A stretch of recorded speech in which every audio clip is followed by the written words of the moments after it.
I was there almost 10 years. A lot of the last 5 years that I was there was focused on, we closed something like 40,000 restaurants over 3 or 4 years.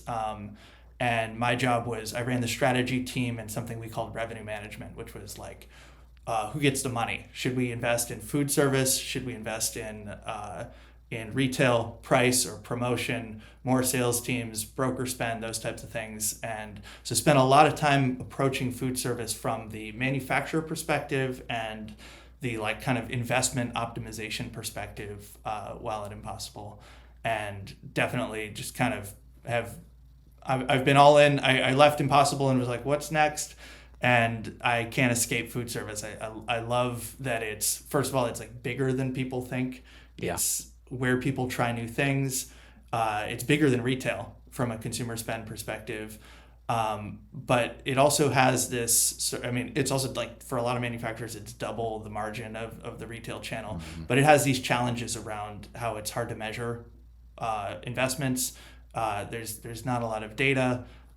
There's a hugely scattered set of decision makers that are out there. And so it's a really interesting space to play. And then ultimately a lot of food service adventures ends in like eating food. So I like that too.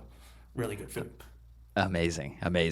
So tell me what you're up to now with First Bite. What is it and how are you changing the industry?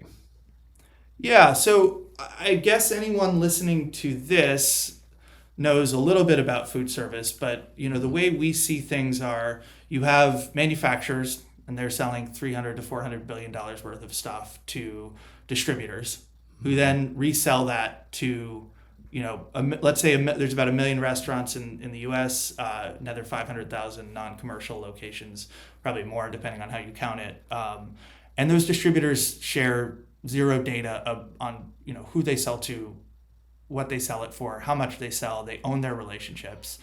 And that information position, because they own those relationships, is part of how they compete. They do a really hard job, like picking up stuff from 50,000 manufacturers and dropping it off to a million and a half different places is a really hard job.